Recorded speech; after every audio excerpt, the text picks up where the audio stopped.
अभी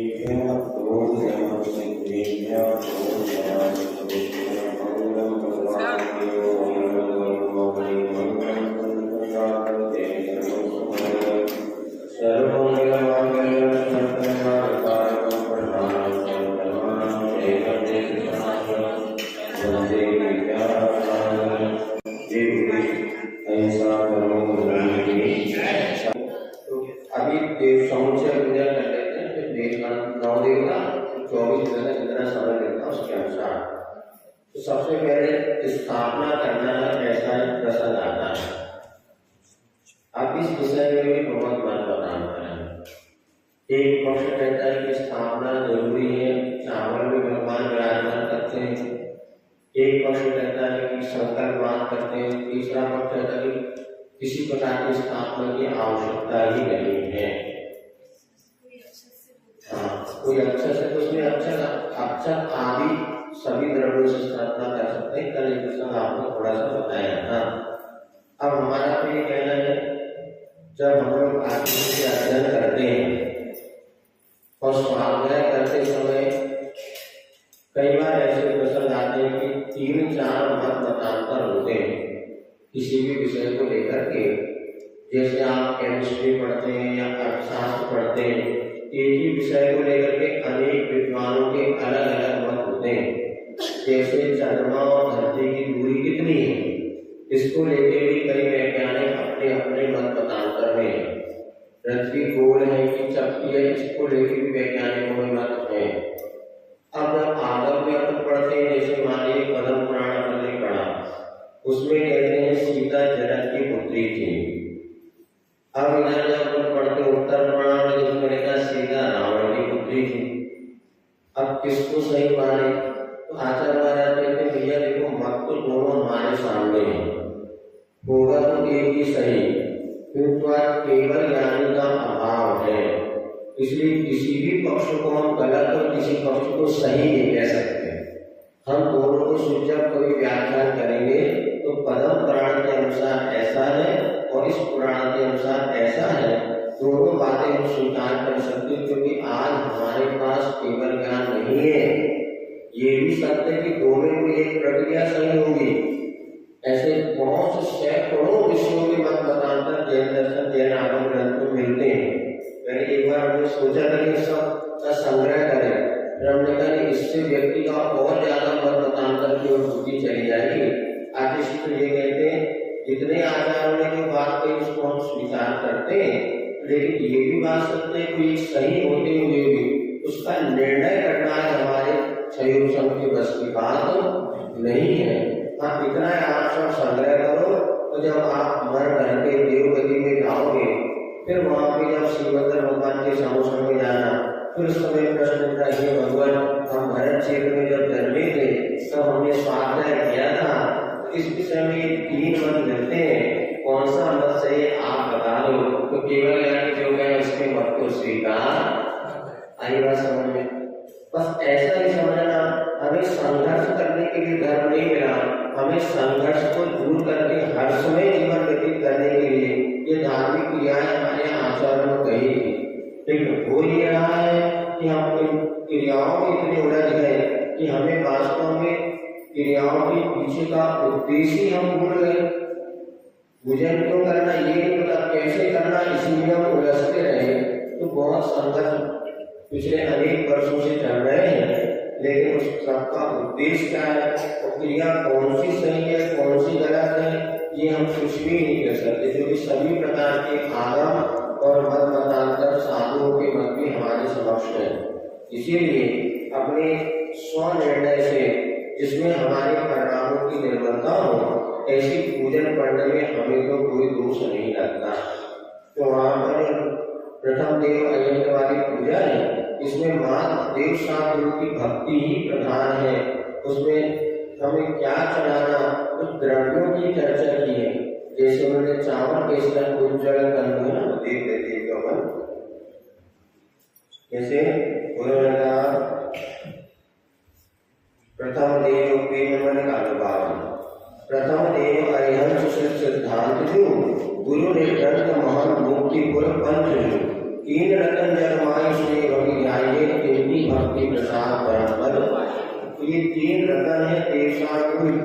भक्ति से हमें परम पद मिलेगा।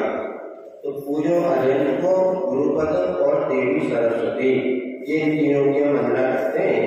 आगे यहाँ पर जल चढ़ा से उन्होंने कहा है कैसा जल होना चाहिए।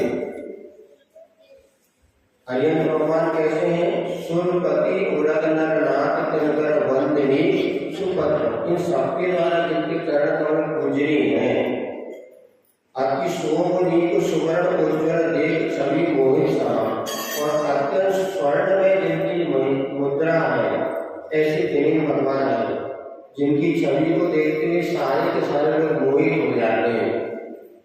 अब मैं उनकी पहले पहले भगवान कैसे बता दिया। अब वर नीर क्षीर समुद्र घट पर अर्थस गौ विधि में, अर्थात क्षीर सागर के समुद्र का जल मैंने अपने घर में भर लिया है और मैं अनंत देव शांतों की पूजा कर रहा हूँ।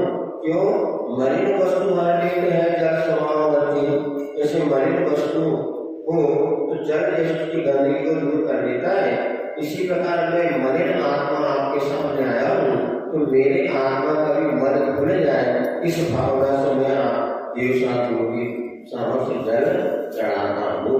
तो जल कैसे चढ़ाना?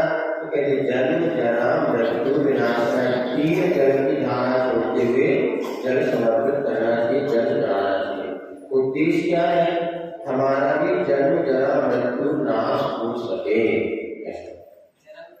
जरा माने बुढ़ापा, जन्म जरा और मृत्यु, तो जन्म और मृत्यु के बीच में बुढ़ापा ये जो सबसे ज्यादा दुखदायी है। जवानी में तो तुम हाथ पाँव फटकाते रहते, लेकिन जब बुढ़ापा आ जाए तब देखो हाथ पाँव चलते हैं और मन ज्यादा चलता है, तो गुस्सा और आती है।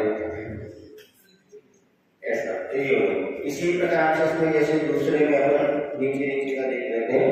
चंदन शीतलता करे तबल वस्तु पर भी जासों को चंदन शीतलता करता है और तबल वस्तु जो उसको वो शांत करने में प्रवीण है। इसीलिए मैं भी देवशांत गुरु की पूजा करता हूँ कि मेरे भीतर जो अज्ञान होती या कसायों की अग्नि चल रही है वह भी शांत हो जाए, इसलिए मैं चंदन चढ़ाता हूँ। इसके बाद अक्षत के विषय में रहता है तंदुल शान सुगंध अति परम अखंडित भी। अब अक्षत आपको चढ़ाना है वो कैसे होना चाहिए? तंदुल कैसे? साली चावल, साली ग्राम के चावल बहुत अच्छे बासमती ऐसे हम कहते हैं, ऐसे सुगंधित चावल होना चाहिए, परम श्रेष्ठ अखंडित चावल कैसे होना चाहिए? अड़ोस पड़ोस का सब जल्दी हो जाता है। अखंडित अक्षत, टूटे फूटे चावल ना हो, इसलिए जब अक्षत चढ़ाए खाली सुनो, अक्षत चढ़ाए तो सैगे सैगे चावल ले लो और टूटे चावल को अलग करो, तनकी कहते हैं, टूटे तनकी। बाकी सैगे चावल आपको फिर भी बहुत अच्छे चावल चढ़ने लगे, टूटते नहीं, लेकिन पहले कई बार देखा बिल्कुल भूरा भूरा हो जाते, वैसे चावल अक्षत नहीं चढ़ाओ। भले 3 चावल के दाने चढ़ाओ, 5 चढ़ाओ, लेकिन टूटे चावल ना हो। या परम अखंडित बीन बीन करके सैगे सैगे जो चावल दासों को जो परम पर देव शांति, यहाँ पर कैसे अक्षत चढ़ाना इसकी महिमा बढ़ने लगी। फिर आगे पुष्प चढ़ाना, तो कैसे विविध भांति परिमल सुमन, ऐसे अनेक प्रकार के परमल आदि जाति जो पुष्प होते हैं, भ्रमर भी जिसके आगे आदि हो जाते हैं, इसकी ऐसी सुगंधित होती है, ऐसे पुष्पों को मैं देव देव के चरण चढ़ाता हूँ। जासु पूजो परम पद। अब फूल चढ़ाना नहीं चढ़ाना, देखो पूजन के अनुसार तो फूल का निषेध नहीं है, किंतु पंचम काल में चूंकि 10 जीवों की बहुलता से उत्पत्ति होती है और एक फूल आप देखेंगे उसमें सैकड़ों जीव उत्पन्न होते हैं, इसीलिए फूल का निषेध हमारे यहाँ पर किया जाता है। लेकिन फूल चढ़ाने की वस्तु है ही नहीं, ऐसा नहीं है। यदि उसमें प्रासुकता या जीव रहित वो वस्तु हो तो उसका एकांता निषेध नहीं कर सकते। अब एक परंपरा में फूल जरूर चढ़ाते, हमने क्या किया, चावलों को रंग करके और दिव्य पुष्प बनाकर के उसको हम चढ़ाते हैं। उद्देश्य हमारा है कि भैया हमें इसमें होने वाली जो हिंसा है, चींटी आदि जो उसमें मर जाते हैं, कोई कीड़े वगैरह उसमें रखते, उससे बचने का भाव है। अब अपनी अपनी श्रद्धा है, कोई कहता हूँ इससे बचेंगे कोई कहता क्या भगवान की भक्ति में सब चलता है और वो पुष्प चढ़ाते भी हैं। तो हमने देखा जहाँ पर पुष्प आदि चढ़ाते हैं वहाँ पर चींटियों का भरमार। अब आप ऐसा कई चिटक में भी चींटियाँ होती है, इसीलिए बस विवेक का काम है। फिर भी अपनी आप परंपरा नहीं है तो कभी हटाकर नहीं करना, कि जो चढ़ाता तो कभी मना नहीं करते, भैया चढ़ाना चढ़ा दो, लेकिन विवेक का हमेशा श्रद्धावान, विवेकवान और क्रियावान, इसे श्रावक कहते हैं। और तुम्हारी देखा देखी अगर लोगों ने अविवेक से कर दिया तो करवट जाए। बाकी प्राय मंदिरों में बाग बगीचे होते थे, वहां से फूल लाकर के वो चढ़ाते थे, मैडम ने पापड़ी चढ़ाया, इसलिए इसका हटाकर भी नहीं करना तो इसको निषेध होना चाहिए, ऐसा हमें भी उचित नहीं लगता। यहाँ पर लिखा विविध भांति भ्रमण जहां आदि बॉडी जिसकी आदि हो जाए ऐसे फूलों की सुगंधी से सुगंधित वो पुष्प होते हैं। फिर यहाँ पर आगे चढ़ते हुए नैवेद्य चढ़ाते समय नाना विधि संयुक्त व्यंजन सरस लगी। अब देखो अनेक प्रकार के रसों से सहित व्यंजन, लाडू, पेड़ा, कचौड़ी, जो कुछ आप अच्छे अच्छे व्यंजन बना सकते वो सब नैवेद्य माने जाते हैं और मैं प्रभु आपके चरणों में चढ़ा रहा हूँ। अब देखो क्या हो गया, अभी आप देखिए तो हमारे यहाँ आज भले थोड़ा बहुत चल रहा, लेकिन दीपावली के समय जहाँ हम बचपन में देखा लाडू वगैरह चढ़ते, अभी गोपेगांव में देखा वहाँ परीक्षण के बाद वहाँ पर वो खाजा खस्ता भी सब चढ़ते, प्रतिदिन नहीं चढ़ते लेकिन साल में एक बार चढ़ाने की परंपरा कई जगह अभी भी है। लाडू जो बनते बूंदी के लाडू ये जहाँ परंपरा चलती है वहाँ कोई चलती है। अब यहाँ पर अपन ने क्या सोचा, या नहीं ये सब गड़बड़ है, अपन तो चिटक बना लो नारियल की और वो चढ़ा, तो चिटक को बना लेते। अब चिटक में भी कितनी बड़ी चिटक होना, कितनी बड़ी चिटक होना, देखो हमने तो देखा ये एक चिटक के भी कई लोग 4 पीस कर लेते हैं। भगवान को तो चढ़ाना है, कौन भगवान खा रहे हैं, भगवान को नहीं चढ़ाना, भैया भगवान को चढ़ाने, भगवान भले खाते पीते नहीं है, हमें तो उत्कृष्ट चढ़ाना है। अभी नए पति पर इतने बड़े बड़े चक्कर बनाते लगे थे, इतनी बड़ी कंपनी किसी छोटी छोटी 4 पीस कर लेते हैं, उसमें भी 4 लोग इकट्ठे नहीं पड़ जाते। नहीं, नैवेद्य माने होता है, हमने देखा एक मोदक का लाडू चढ़ाओ, कितने का पड़ेगा मोदक का लड्डू, कम से कम 5 रुपए का बनेगा। ऐसे चिटक को चढ़ाओ 5 रुपए लगे तो ये गोला भी चढ़ा सकते, लेकिन हमने परंपरा डाली कि चिटक नारियल के छोटे छोटे टुकड़े करना है। और हमने तो आंखों से देखा है ये जो चिटक आपके लगी इसके भी 4 पीस करके चढ़ाने वाली परंपरा पहले चली।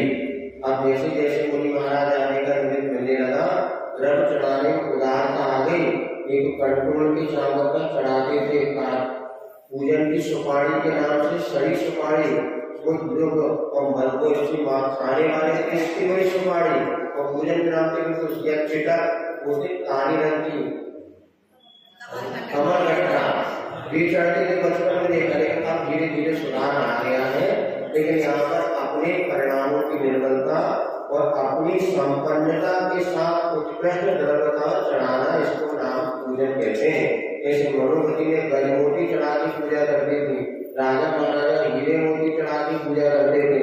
आज इतना नहीं तो अपना इतनी तो क्षमता की नारियल चढ़ा सकते हैं लोग, इतनी बड़ी बिल्डिंग, इतना पैसा कब काम आएगा, मरने की बात। अरे जीते जी खूब भगवान की पूजा में अच्छी द्रव्य चढ़ाओ, जिसके पास क्षमता है रोज नारियल चढ़ाओ, क्या बात है। श्रीफल 15 रुपए का आएगा, रोज कम से कम 100-200 रुपए की रोज चढ़ा की पूजा करो भगवान की, कोई कमी नहीं पड़ने वाली। जितनी आप उत्कृष्ट द्रव्य समर्पण करोगे जिन भगवान के चरणों में, आगम में कहता एक चावल चढ़ा के 1 लाख चावल की आप अपनी व्यवस्था कर रहे हैं, इसलिए हमेशा अपनी द्रव्य और उत्कृष्ट द्रव्य चढ़ाना ही सर्वश्रेष्ठ है। तो यहाँ पर व्यंजन आदि चढ़ा सकते कि नहीं चढ़ा सकते, हमें कोई चढ़ा तो हम तो मना नहीं करते, मुझे अच्छा लगा चढ़ाओ, मोटा चढ़ाओ से, लेकिन आपका परंपरा नहीं है तो बिल्कुल इसका हटाव नहीं करना, क्योंकि हम संघर्ष के लिए पूजा नहीं कर रहे, आत्म परिणामों की निर्मलता के लिए। बाकी हम जब दक्षिण भारत में रह के आए, हमको सब मानते थे कोई बहुत अच्छे महाराज, कुछ मना नहीं करना, को मना करते चढ़ाओ, हमें क्या खर्चा हो, भगवान को कोई दिक्कत नहीं। वो कहते जब हम इतना अच्छा अच्छा खाते पीते तो महाराज को क्यों नहीं चढ़ा सकते, चौके में भी बोल के माना लड्डू चढ़ा तो क्या माना चढ़ा, जब खा रहे हो दिन भर तो एक महाराज को भी चढ़ा सकते हैं, बाधा नहीं है। जैसे हमने ज्ञान सागर महाराज जी को बताया तो रोटी चढ़ा दी, क्या होता था, त्याग का भाव रहता है। जो साल अपना जो नैवेद्य का तो यही होता है, जो आपने बनाया वही नैवेद्य। फिर भी अच्छी चटक बनाते, बड़े साइज की चमकदार हो, अच्छे बड़े हो तो वो भी उचित है, इसको रत्न के रूप में या दिव्य नैवेद्य के रूप में मान लेते हैं। बाकी इस पूजा में यही लिखा है कि विभिन्न प्रकार के व्यंजन सरस अच्छे बढ़िया गुलाब जामुन रस सही होना चाहिए। रस के भीतर गाँव नहीं अपना करेंगे तोड़ के खाने पड़ा ऐसा। अब तो इसलिए वो लोग कहते, अब इसके बाद आता दीप। स्वपर प्रकाशक ज्योति यदि दीपक तम कर ही जासो पूर्व परंपर, और दीपक कैसा है, नित और पर को प्रकाशित करने वाला।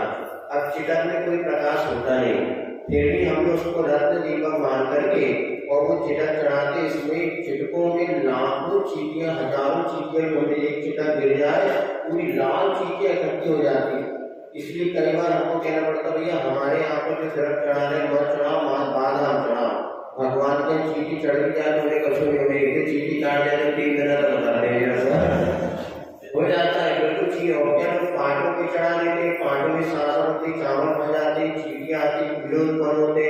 इसलिए मुनि महाराज के सामने भी दरख्त चढ़ाते तो बहुत विवेक रखो। चिटकों में भी हमने देखा है अगर विवेक नहीं रखोगे तो वो भी जीव हिंसा का बहुत बड़ा कारण बन जाता है ना। इसलिए चिटक वगैरह की नहीं चढ़ाते, तो चिटक यहाँ पर दीप के रूप में आप चढ़ा रहे हैं तो चढ़ाइए, मना नहीं है। लेकिन यदि दीपक यहाँ पर उसको चढ़ाते तो भी निषेध नहीं। क्या होना हमने देखा महाराष्ट्र में क्या करते हैं, तो कॉटन होता है ना, कॉटन की बाती बनाते हैं और वो इस एक चम्मच मतलब घी में लगभग 25 बातियों को डुबो लेंगे थाली में। अब इतना ही दीपक जलाते 1 मिनट में वो दीपक विसर्जित हो जाता है। ऐसे समझ में आया ना, उसको थाली में रखना, सीधे बाती बना लेते पूरी, और जब करना हुआ तो उसमें बाती को दीप जला करके और प्लेट में रख करके दीपक, और वो जैसे निर्णय पान उतनी देर में दीपक बुझ भी जाता है, इतना नहीं रहता बहुत समय तक जले। तो वो भी एक अच्छा लगा। देखो दोबारा हम कह रहे हैं आपकी परंपरा को निषेध नहीं कर रहे, जहाँ जैसा हो वैसा करना, विवाह ना हो, लेकिन ये दीपक कोई चढ़ाता है गलत कर रहा है, ऐसे पेपर निकाल से। अच्छा कुछ लोग आरती तो करके उनका ये कहना होता है कि हमने चढ़ाया उस समय जो पर्याय की बोतल नष्ट हो गई, जो दीपक लगातार जल रहा है तो जल रहा है उस समय तक दीपक की जो लौटी हमने समर्पण करी, और ये जो आगे लगाई तो दूसरी लगाई, इसलिए तो निर्माण भी नहीं कहा, ऐसा लोग कहते हैं। लेकिन दीपक में ये छोटा या अपन जो चिटक बनाते हैं पीले रंग को रंग करके वह दीपक भी चढ़ाते हैं। यहाँ तो उन्होंने ये रखा है कि दीपक जो तम करेंगे अंधकार को नष्ट करने वाला दीपक मैं आपके चरणों में चढ़ाता हूँ। फिर धूप के विषय में लिखा अग्निमान परिमल। ये धूप कहाँ चढ़ाना चाहिए, अग्नि में। कैसी होती हुई चंदन आदि वाली, चंदन आदि गुणों से भी हमें याद है जब बचपन में छोटे समय पूजा करते थे तो माली हर देवी पर धूप घट रखता था और धूप घट में बढ़िया चंदन का धूप चढ़ाते। अब लेकिन क्या होने लगा, बाजार की धूप लाते प्रमाण कर देते हैं, अब कोई भी मिलना जुलना हो गए तो धीरे धीरे वो दीप धूपदानी बंद हो गई। लेकिन अप्रतिम चैत्यालय में धूप घट होते हैं, वह निरंतर धूप की जाती है जिससे वातावरण की शुद्धता होती थी। एक अग्निहोत्र करके वो चलता है, कुछ लोग अग्नि में धूप फेंकने से कोरोना काल में बताते ना, ये औषध अग्नि में डालेंगे इसमें धुआं निकलता है, वो भी अनेक प्रकार की बीमारी को दूर करने का कारण बनता है। जैसे पहले हमें ध्यान है घर में किसी बच्चे का जन्म वगैरह होता था ना, उस समय घर में इस प्रकार का कोई धूप वगैरह करते थे, जिन आसपास जो बैक्टीरिया वगैरह होते वो जिससे वो दूर हो जाते थे और घर में जो बीमारी आक्रमण नहीं करते थे। जैसे वो कपूर होते, कपूरदानी वगैरह रात कर आ गई उसमें ये डाल दो, तो ये धूप जो है अपने आप में बहुत एक प्रकार से निरोधता का भी कारण बनती है। कौन सी आप तो सुन रहे हैं,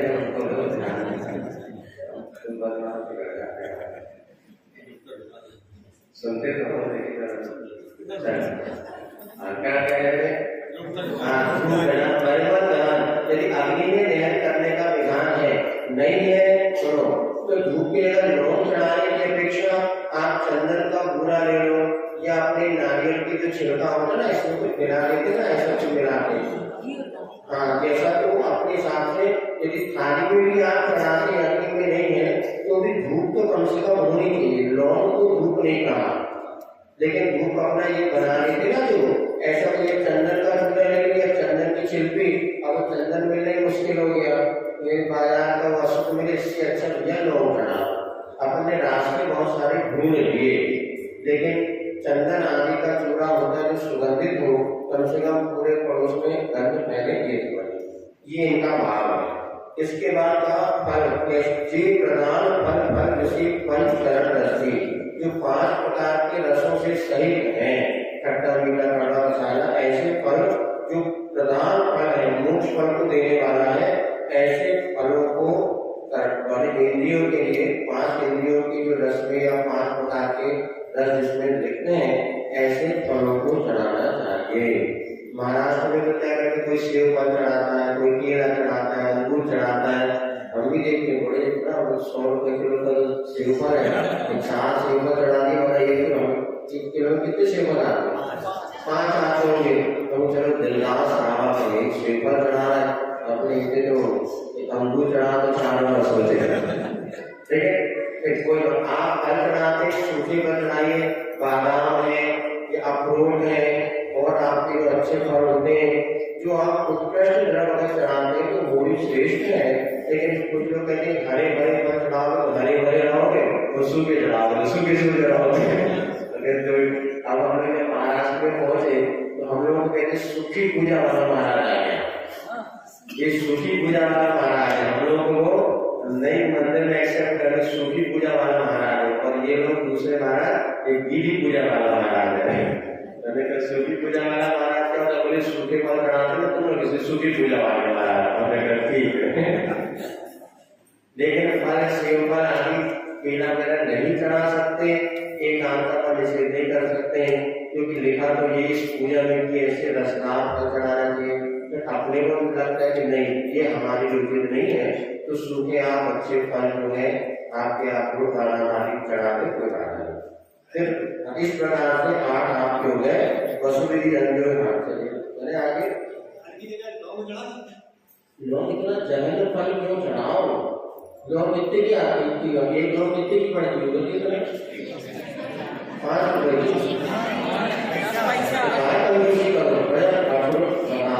चढ़ाने में कुछ भी सुनो, शक्ति जितनी हो, हम कहते काली मिट्टी चढ़ा दो, वो भी मना नहीं, फल तो है एक प्रकार का, लेकिन क्षमता तो देखो अपनी। खाने में अगर इतनी बढ़िया चीज हम खा रहे हैं तो चढ़ाने में जैसे कहा मंदिर की द्रव्य का कितना ही होता है। यदि आप 25 रुपए वाला किलो चावल खाते हैं तो मंदिर के लिए 50 रुपए किलो वाला चावल मिलना चाहिए।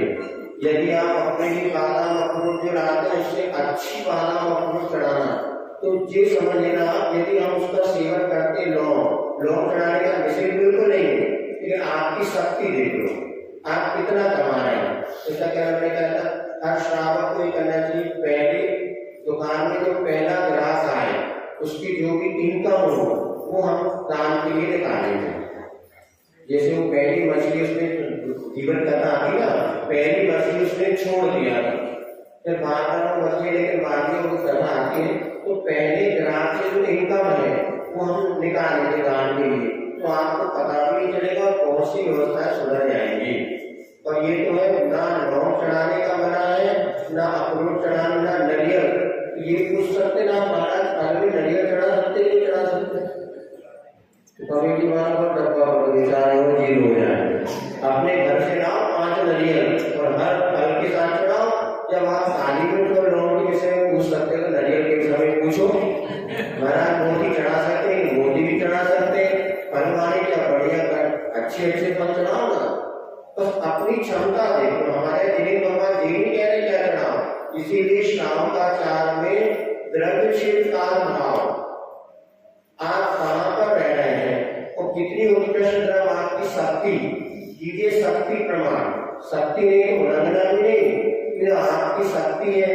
जब आपके घर में 10,000 रुपये महीना की इनकम थी तब भी आप द्रव्य चढ़ाते थे। आज 1 लाख रुपए महीना आ रहा है तो भी द्रव्य में आपने विकास नहीं किया, खाने में विकास कर दिया। पहले जो आप घर में सब्जी लाते थे 10 रुपए किलो की, आज 100 रुपए किलो की सब्जी खा रहे हैं। पहले आप कपड़े पहनते थे 200 रुपए की टी शर्ट, आज 2000 वाली टी शर्ट पहन रहे हैं। जीन्स पहले पहनते थे 300 वाला जीन्स, अब 3000 वाली जीन्स पहन रहे हैं। ये तो दरअसल चढ़ा रहे हैं, नहीं माना दरअसल तो कशमत कर नहीं आओ। जैसे 10 साल पहले चढ़ा रहे वही तरह वहां चढ़ा हुआ, पहले की तरफ ध्यान अपना कम चढ़ाना है। यही गलत है, ये आपका श्रावकाचार नहीं। श्रावकाचार कहता है जैसे धन बढ़े वैसे त्याग की भावना भी बढ़नी चाहिए। तो ब्लॉग चढ़ाने का बिल्कुल निषेध नहीं, किंतु क्षमता देख लो बेटा, जितना कम चढ़ाओगे उतना कम आपको रिवर्स मिलेगा, जितना उत्कृष्ट दान करोगे उतना आपको उत्कृष्ट मिलेगा, है ना। यदि आपको वोट चाहिए तो क्या करना पड़ेगा, देख लो सब कुछ करना है, वहां तो सब कुछ चढ़ा है, जो ना पाँव भी पड़ रहा है, मूड भी चढ़ा है और पैसा भी चढ़ा है। उसके बाद क्या आपको अगर भरोसा लेके वोट मिल जाए, तो बेटा 100% गारंटी, एक बार मूड चढ़ाओ और साथ में श्रीमंत रहो, 100% गारंटी की कई गुना लाभ मिलेगा। चढ़ा के तो देखो ऐसी गाड़ी क्या चढ़ाना, उसका कहीं कोई बंधन नहीं है। खूब बढ़िया घर में लाडू पेड़ा जो करना, घर में मंदिर में नहीं करना, संघर्ष हो जाएगा, इसीलिए विवेक से करना चाहिए। इस प्रकार से अपन देवसाधु पूजा पढ़ लेते हैं। पेज नंबर 7 ऐसे पढ़ो तो खूब टाइम हो जाता। चलो पढ़ने के बच्चा मारता तो बता देंगे, पढ़ा पढ़ देव शास्त्र गुण नमन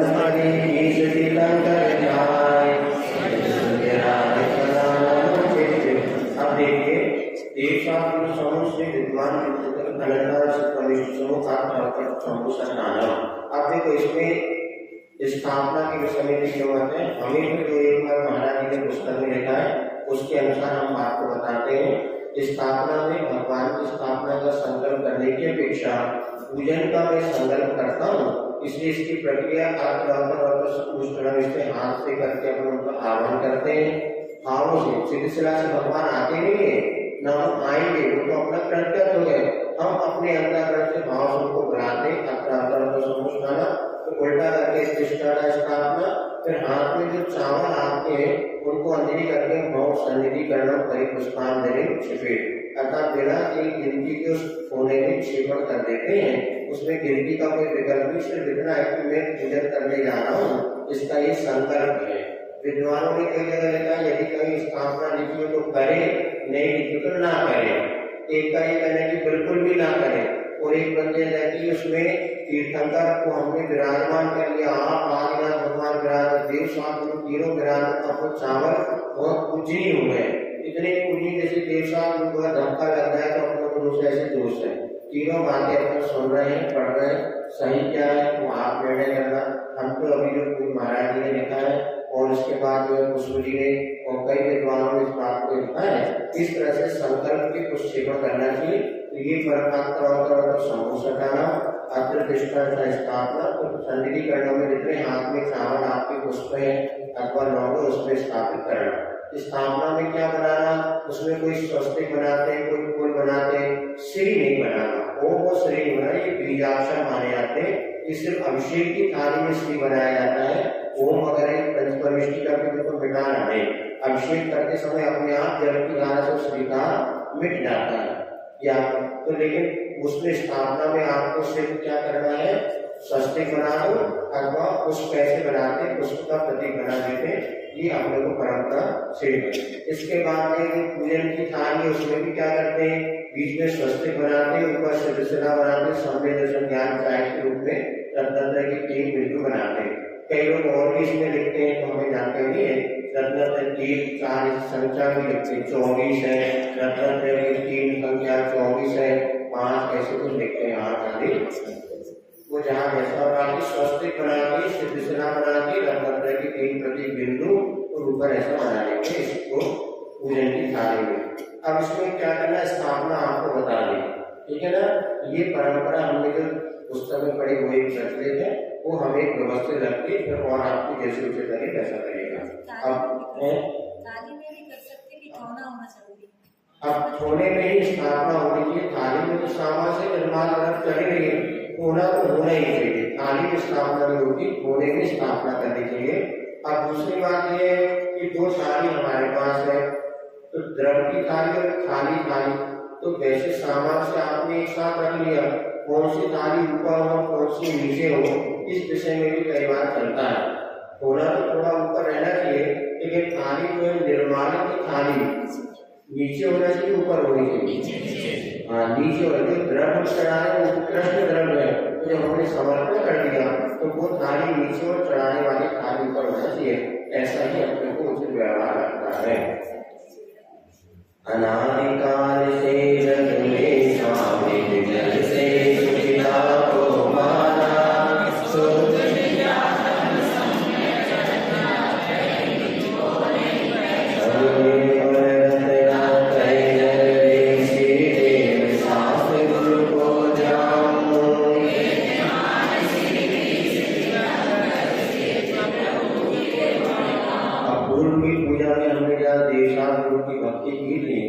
अब यहाँ पर आपके लिए ये भाव या भावात्मक रूप से द्रव्य पूजा के साथ साथ हम भगवान से अपने स्वरूप की प्राप्ति की भावना करते हुए, हे भगवान अनादिकाल से मैंने जल से ही सब पवित्रता मान ली, कि मैंने जल से सब पवित्रता मानी है, किंतु मेरा जो शुद्ध आत्मा है, जो समय रत्नत्रय निधि है, उसको मैंने आज तक नहीं पहचाना। हे भगवान ने जल के साथ निर्मल रत्नत्रय रूपी जल, उसके साथ में ये जल भी लेकर के एक साथ में विद्वान की संग से प्रभु की पूजा कर रहा हूँ, इससे मेरे भीतर की निर्मलता प्रकट हो सके। जिसमें भगवान का गुणानुवाद नहीं किया, लेकिन अपनी शुद्धता प्रकट की बात यहाँ पर कई चीज को आध्यात्मिक पूजा के रूप में स्वीकार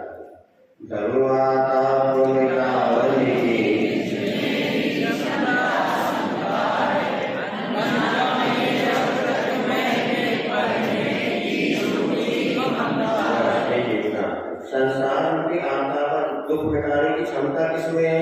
निकले ही है। भगवान आप निमित्त हैं, किंतु पुरुषार्थ तो मुझे करना है ना।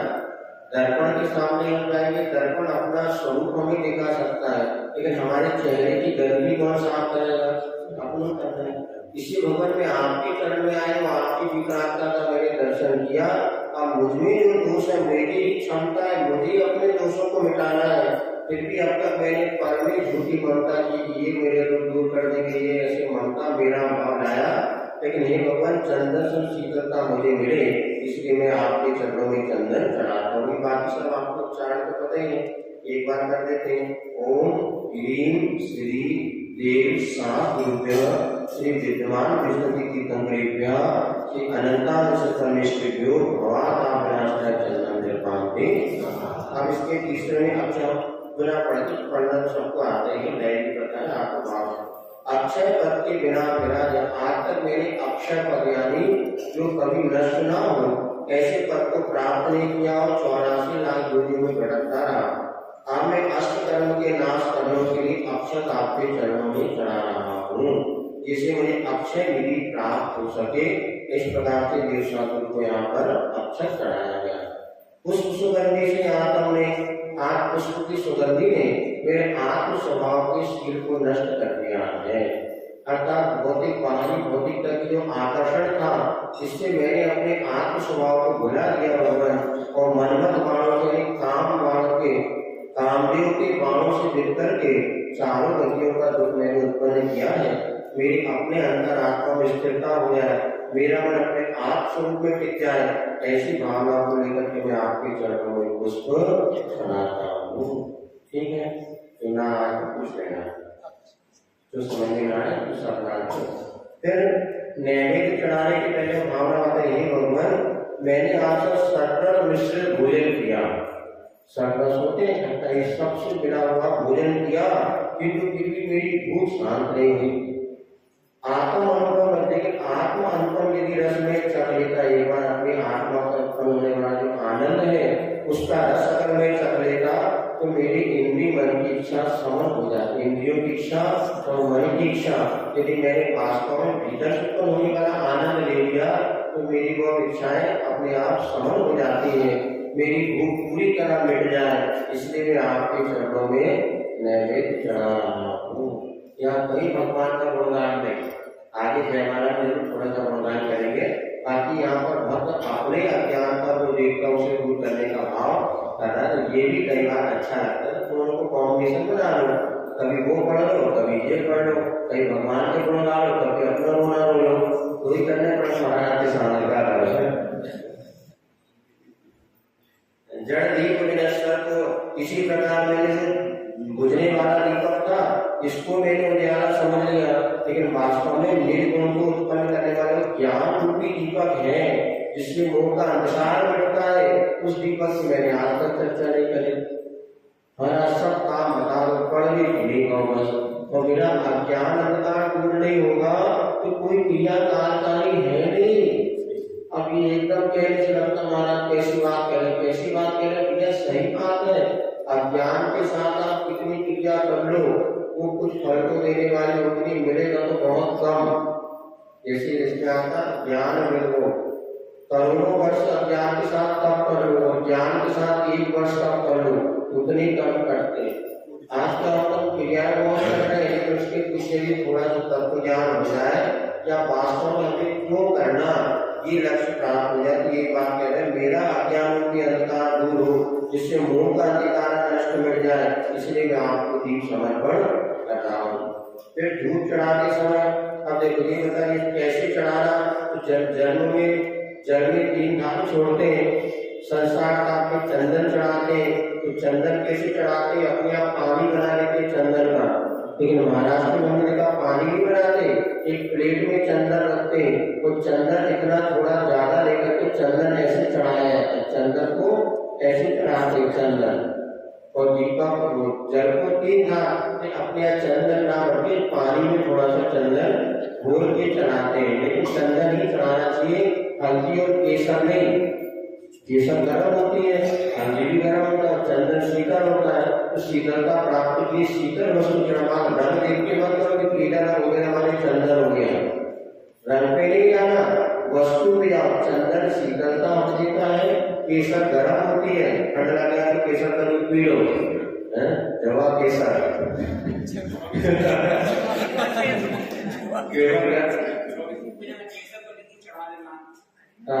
देख लेते हैं बना रहा हूँ। बाकी मुख्य रूप से चंदन शीतलता के लिए लिखा, केसर भी लिखा हो, देखो कुछ में फूल नहीं, हर श्रृंगार के फूल वगैरह चंदन में आते हैं ना। अब जैसे करते तो देख लो, मना नहीं उसका, लेकिन मूल में तो दिया है चंदन की लकड़ी जो होती है ना, उसका जो शीतलता तो वही प्रदान करता है, बाकी वो भी ठंडा होता है, देख लो।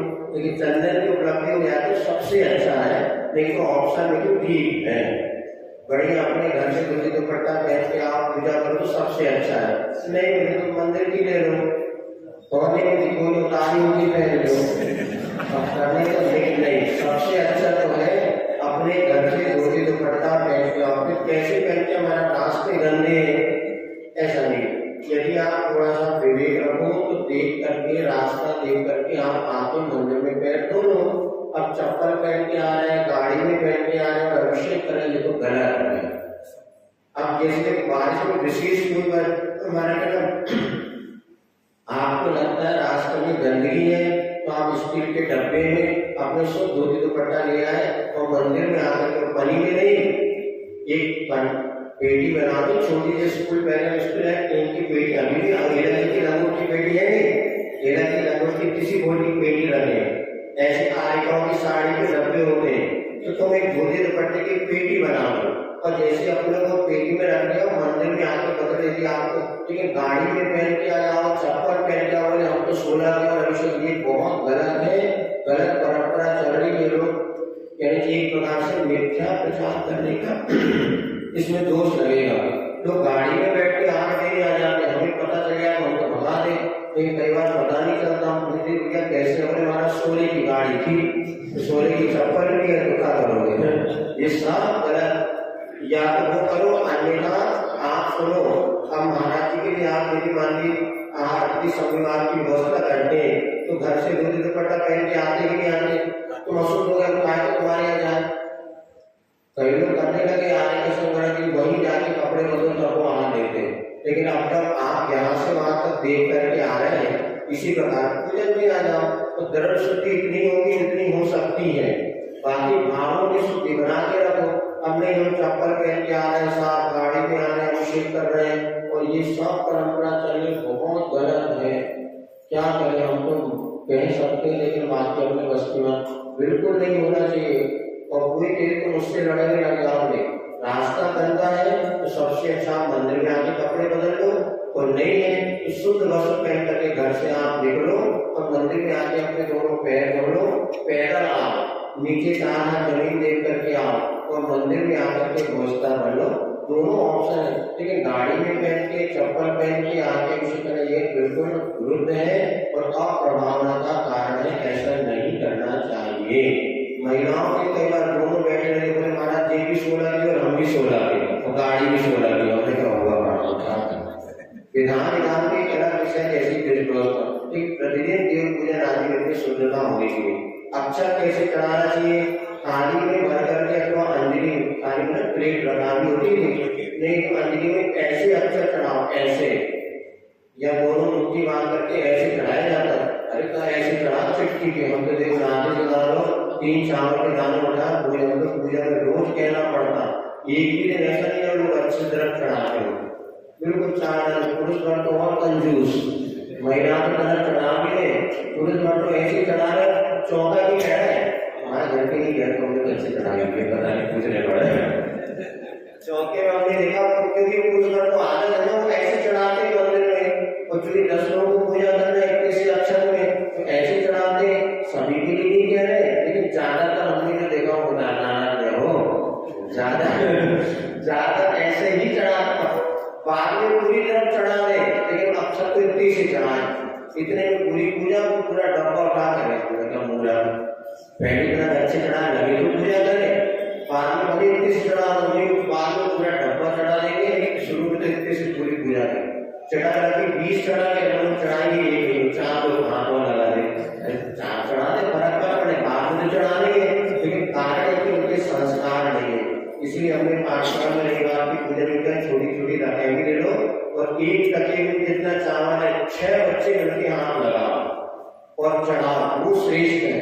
जैसे आप लोग पूजन करते ना, एक प्लेट ले लो, उसमें अच्छे चावल भर लो और 6 लोग मिलकर उसमें हाथ लगा के चढ़ा लो, ये श्रेष्ठ बजाय इतने से 6 लोग चढ़ा, 6 लोग जितने चढ़ा रहे हैं हथाली लेकर, कम से कम ये संस्कार तो रहे भैया चावल कितने चढ़ाए जाते हैं, तो मोड़ा मोड़ी सब ये सीखे कि बप्पा भी इतने चढ़ाते, पप्पा भी इतने चढ़ाते और हम भी इतने चढ़ाए, तो गलत परंपरा। अच्छे अच्छा चावल रोटी करके करो, 4 लोग हाथ लगा लो, वो भी सही है, लेकिन बहुत मुश्किल है, कहना सरल करना बहुत अच्छा। जैसे पुष्प भी ऐसे हाथ में लेकर के पुष्प चढ़ाना, नैवेद्य के लिए रकाबी में नैवेद्य चढ़ा दो, अच्छी बड़ी सी चिटर हो, लगे कि अठन्नी चावल 1 रुपया बराबर, इतनी बड़ी चिटर बना तो घर से लाओ तो मंदिर की नहीं। पहले हमने कहा अपनी द्रव्य से पूजन होनी चाहिए, मंदिर की द्रव्य से पूजन करने वालों को कोई पुण्य नहीं मिलेगा। जब वस्तु तुम्हारी नहीं, अपनी वस्तु का दान होता है, तो यदि आप 100 रुपए की द्रव्य चढ़ाते हैं तो भले आप 100 रुपए वहां दे दो, या अपने घर से डब्बे में बना के लाओ, बढ़िया धर्म पत्नी तो है, उनसे कह दो कल हम पूजन करके अच्छी तरह रोज लगा दो, रोज लगा रहे तो 4 दिन कुछ काम तो बता अच्छे तरह इससे बड़ा मसाला दानी होगी ना, ऐसे उसमें खूब गर्म भर के ले आओ। हमने महाराष्ट्र में देखा महिलाएं जो पूजन करें इतना बड़ा डब्बा लेके आती, जैसे वो रोटी बाका तो उससे बेवड़ा डब्बा, उसमें छोटे छोटे वो मसाला जैसा होते हैं पूरी भर करके पूरी द्रव्य चढ़ाते। कम से कम अष्टमी चतुर्दशी ऐसी पूरी भरपूर द्रव्य से पूजा करेंगे, रोज नहीं करो तुमने अष्टमी चतुर्दशी मन बना लो कि अच्छी भरपूर द्रव्य से पूजा करेंगे जी भर के, और बढ़िया चावल अच्छे बादाम आदि सब कर सकते हैं। करना चाहिए, जिन्हें भगवान की पूजा आपके परिणामों की गुणवत्ता पूर्ण विकास का कारण है। इसी प्रकार दीप के विषय में आपको पढ़ा गया, दीप में कैसे आ रहा है। अब नंबर आ रहा है धूप का, तो धूप अग्नि में खेने से मां कर्मों को नहीं जलाएगी, किंतु अपने भीतर जो शक्ति है कर्मों को नष्ट करने की, वही राग देश को नष्ट कर सकती है। हे भगवान मेरे भीतर ऐसी शक्ति प्रकट हो, मैं राग देश को नष्ट कर सकूं, इसी भावना के साथ यहाँ पर धूप चढ़ाया जाता है। फिर क्या चढ़ाना, पिस्ता बादाम सेब, इसमें मेरा नहीं आएगा क्योंकि दूसरी पूजा होगी। ये सब मिला के आपके चरण में चढ़ाओ। आत्मा रस पीने, मेरे आत्मा से उत्पन्न होने वाला जो आनंद इससे ऐसे रसों से भरा है वो फल, इसमें रस नहीं है लेकिन वो आत्मा आनंद रस है। मैं देव साधु के चरणों में चढ़ाने से मुझे मोक्ष फल की प्राप्ति हो। अब ये तो 8 द्रव्य चढ़ाई, फल भी कैसे चढ़ाना, अच्छे रकाबी भी लो या हाथ में ले लो, एक फल ले लो, मतलब इस 4 पूजा करो, 4 फल तो चाहिए, उधर चंदन वाले 3 फल चाहिए। हम अर्घ बोलते हैं भगवान को अर्घ नहीं चढ़ाते, अर्घ किसे कहते हैं, 8 द्रव्य। अब देखना अपने अर्घ चढ़ाते 8 चीज उसमें होती की नहीं होती, अपने घर से लाओगे तो 8 चीज चढ़ाओगे, मंदिर के घर आगे 4 चावल उठाओ, अष्टम वसुधा पाने को करके 8 द्रव्य दिए, इस प्रकार से अर्घ चढ़ा दिया। अष्टम वसुधा माने अष्टम वसुधा जो ईश्वर प्राण नामक भूमि है वह मुझे मिले इस भावना से 8 द्रव्य यहाँ पर चढ़ा है, उससे स्वाभाविकता प्रकट हो जाए। ये यहाँ अब ये ज्यादा टाइम नहीं है, इससे ना हो जाती है। इस बारे में आगे उत्तर देने जैसा प्रश्न, जब यहाँ पे देश शांत नमन कर कंकड़ जाए सदा नहीं। अब क्या मालिका इसने अर्जुन भगवान को प्रदान किया है, कैसे अर्जुन भगवान जिन्होंने घातिया कर्म का नाश किया है, देव और मनुष्य जिनकी बुरी लोग सेवा करते हैं, 40 गुणों से युक्त हैं, आप ये हुए अर्जुन भगवान का स्वरूप। जिनवाणी कैसी है, वो दिव्य वाणी सदा भक्त जीवों ने मुझको स्वीकार किया है, मोह को नष्ट करने वाली है, मोक्ष को देने वाली है, अनेकांत में ऐसी दिव्य वाणी को मैं नमस्कार करता हूँ। फिर गुरु कैसे होते हैं, विरागी है, आचार्य उपाध्याय साधु, दर्शन ज्ञान सुख के भंडार है, नगर देश को धारण किए हैं और एकाकी जो विहार करते हैं, अपने आप सुख में विचरण करते हैं, निरानंद से मंडित है और मुक्ति के पद पर जिनका चलना होता है और विदेश में जो बीज निकलता है उस ग्रह हमेशा विचरण करते हैं, उनको जो भी पाप को नष्ट करने वाले हैं। और सिर्फ भगवान कैसे निर्भय है, ऐसे अनाकुलता जिनके पास है, सहज जो अपने आप में सुगम प्राप्त होते हैं, ऐसे देशागुरु विद्वान गीता पर सिर्फ परमेश्वरी को यहाँ पर चढ़ाता हूँ। और जिसे सफल आगे आने वाले दिनों में करने के इसका कोई निश्चित नहीं है।